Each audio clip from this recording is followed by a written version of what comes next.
Hi viewers, I am back. My views and news is back. Sajid is back. Around 72 hours ago, I underwent the surgery.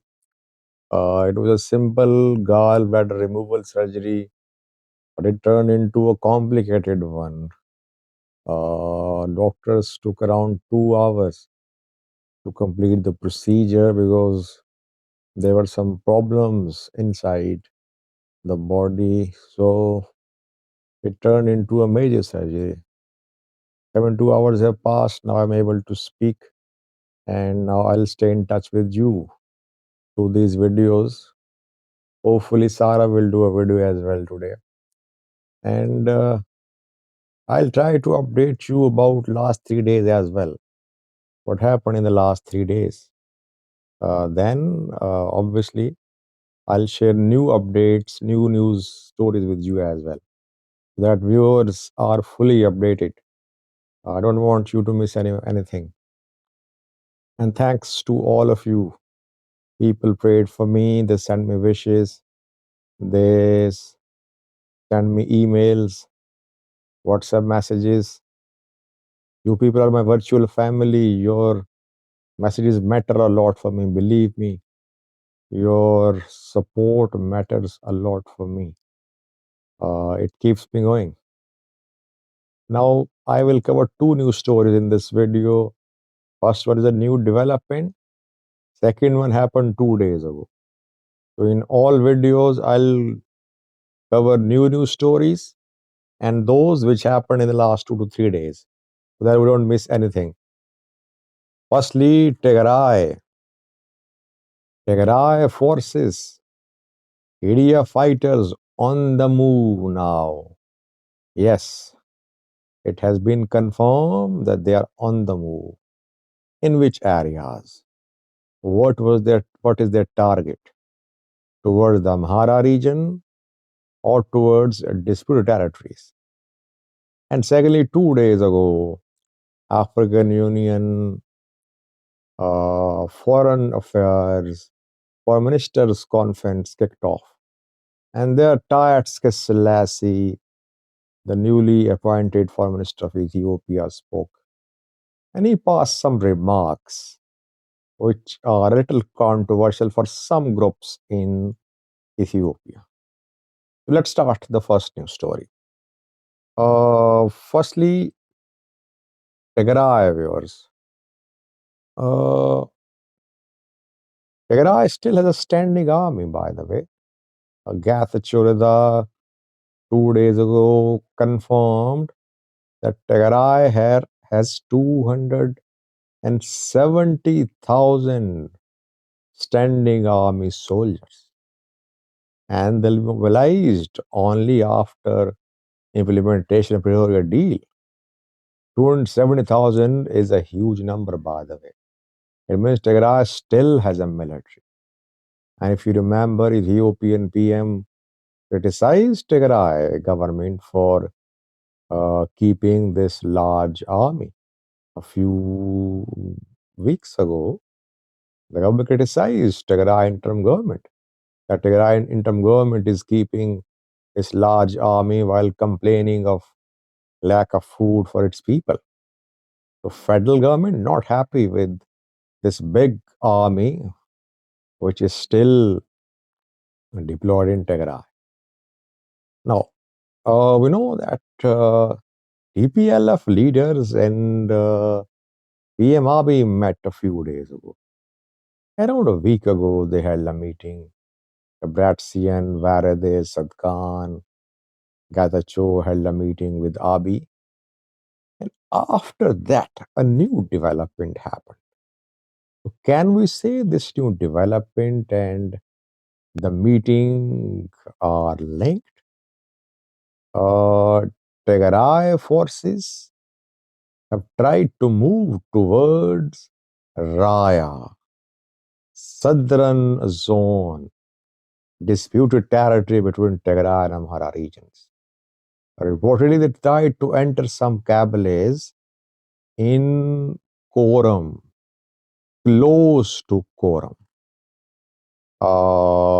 Local forces, local Amhara administration reportedly thwarted this attempt. So Tigray fighters could not take control of the Kabbalites, but they tried to infiltrate the administration. Amhara administration controlled southern part. Alarming development. It means that either EMRB has green lighted the movement of Tigray forces towards southern and western zones. And he told Tigray leaders to take action while ENDF will remain silent. Or maybe RB and DPLF would not reach any understanding about the future status of Raya and Volkai, then Tigray is now flexing its muscles. It is saying that no matter what happens, it wants to retake Koram, Elamata, Mera Volkai, etc. There could be both possibilities. So far, what we have learned is that I think it was a testing attack. Tigray forces are just testing the ground, testing the waters. It wasn't a full-scale military offensive on Koram, Elamata. I think a region which has 270,000 soldiers can take control of Raya Alamata if it wants to. But it wasn't a full scale offensive. We can say that it was mainly a probing attack, a testing attack. Maybe a message for a Amhara regional government or a message for federal government that Tigray can't wait more. Or Abiy has green lighted. By the way, Abiy in the past few months sent a message to the TPLF, Tigray government, that Tigray government can take control of Olkayet. But if you remember back then, Gatachore, the TPLF leader, said that it was the responsibility of federal government to hand over these areas to Tigray. Tigray won't use any military option. So Abiy wanted to pit Tigray against Amhara. But Tigray did not uh, agree to Abiy's proposal. And then we saw that Tigray leaders put pressure upon the federal government to implement the Pretoria deal, and federal government said, okay, we'll implement, let's hold a referendum. Tigray rejected the referendum. So overall, the tension between Tigray regional government and federal government over the territories of Raya, Lamata, Koram persists. Let's see how it ends up. Second news story is about the newly appointed Ethiopian Foreign Minister. Katske Selassie, appointed around 10 days ago. The man spoke at Africa Union's Foreign Affairs Conference, Foreign Ministers Conference being held in Addis Ababa. By the way, heads of state conference will kick off today. We'll monitor that as well. And Tatske Selassie there proposed that during a speech, he proposed that Amharic language should also be included as one of the official languages of African Union. African Union has other official languages like Arabic, English, French, Portuguese, and Kisahali, Swahili language, African language.